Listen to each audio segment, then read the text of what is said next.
Assalamualaikum warahmatullahi wabarakatuh. Saya Hulwadin Syafi'ah, pimpinan cabang Muslimat NU Jakarta Utara, ingin menyampaikan seputar acara pelantikan dan Rakercap Muslimat NU Jakarta Utara.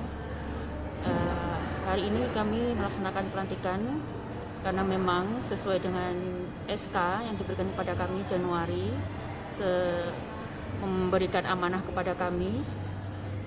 Namun pada bulan Maret ada PSBB di Jakarta, sehingga program yang sudah kami rencanakan dari awal tertunda untuk sementara, dan alhamdulillah bisa baru terlaksana pada hari ini 12 September 2020. Kami awali dengan beraudiensi ke Bapak Wali Kota Jakarta Utara, Bapak Sigit Wijatmoko. Kami juga beraudiensi kepada Kapolres Jakarta Utara. Alhamdulillah bisa terlaksana.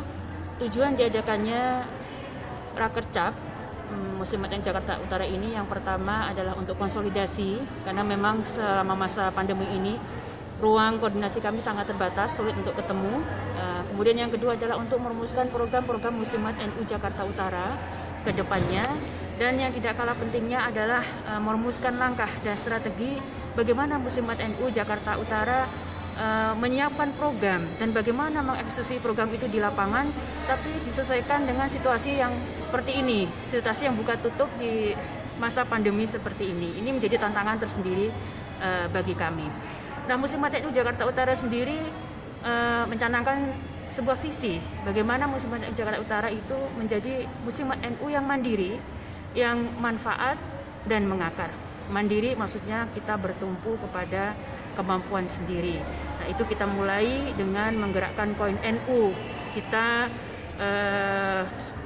memotivasi ibu-ibu ya, supaya bisa menyalurkan sedikit kontribusinya untuk bersedekah ya, atau kita kenal dengan filantropi ya, mungkin salah satu filantropi Islam ya, itu sedekah, zakat. Nah, kita salurkan itu lewat Muslimat NU sebagai wadah, kemudian kita aktualisasikan dalam bentuk kegiatan-kegiatan, program-program yang insya Allah bukan hanya dirasakan manfaatnya oleh kader-kader Muslimat NU Jakarta Utara, tapi juga oleh umat, oleh masyarakat. Itu harapan kita seperti itu. Jadi mandiri ini artinya nanti kita ingin program-program ini justru berangkat dari inisiatif ibu-ibu sendiri, seperti itu. Mulai dari misalnya operasional organisasi, kemudian juga program-program santunan dan lain sebagainya. Kemudian manfaat yang pasti kita ingin organisasi kita dirasakan manfaatnya oleh masyarakat ya.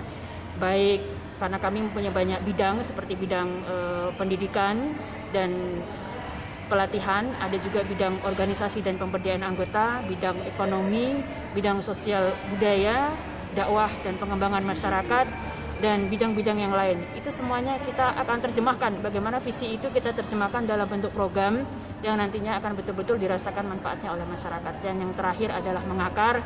Kami ingin organisasi kita ini dikenali oleh masyarakat, baik dari programnya, kegiatannya ya. Kita ingin masyarakat memberikan kepercayaannya, dukungannya kepada kami, karena Muslimat NU ini bukan organisasi yang baru. Muslimat NU ini adalah salah satu BANOM ya, Badan Otonom sparring partner dari organisasi Nahdlatul Ulama yang banyak kontribusinya, perannya dimulai dari zaman sebelum kemerdekaan, kemudian zaman kemerdekaan sampai dengan pembangunan, dan sampai sekarang ini kita alhamdulillah bisa eksis dan tetap diterima keberadaannya, dirasakan manfaatnya oleh masyarakat. Terima kasih. Allahumma muwaffiq ila aqwamit thariq. Assalamualaikum warahmatullahi wabarakatuh. Satu ini Bu, permintaan. Tadi kan Pak Wali mengatakan bahwa berharap bisa bekerja sama dengan Muslimat NU dalam mengatasi pandemi ini. Betul. Nah, kira-kira bagaimana kesiapan Muslimat NU khususnya utara ini? Betul. Kami siap mendukung setiap program dan kebijakan yang dicanangkan oleh pemerintah dalam melawan COVID-19 ini. Salah satunya adalah dengan sosiality 3M ya. Kami selalu mempraktekkan itu di setiap majelis taklim kami ya. Kami himbau kepada setiap, karena memang anggota Muslimat itu kan ustadzah-ustadzah ya, bunyai-bunyai, guru-guru yang sebagian besar itu mereka mengelola madrasah, pesantren, TK, PAUD, ya, itu kita himbau supaya yang pertama melaksanakan 3M itu yang pertama. Yang kedua, mungkin kalau tadinya kita terbiasa dengan kegiatan yang berskala besar, ya, mengumpulkan massa, ya, sekarang kita pecah dalam satuan-satuan kecil. Kegiatan tetap dilaksanakan dengan protokol kesehatan, tapi dengan satuan-satuan kecil. Misalnya satu ruang kita batasi, yang biasanya kita sekali pertemuan anggota mungkin bisa 100, kita batasi mungkin 20, 30, seperti itu, ya. Kemudian kami juga membagikan bansos, istilahnya bansos, bantuan sosial baik dari internal teman-teman muslimat sendiri maupun dari luar kerjasama, misalnya dengan Bazis. Waktu itu kita juga diajak untuk bekerja sama, dari Lazisnu juga kita diajak untuk bekerja sama.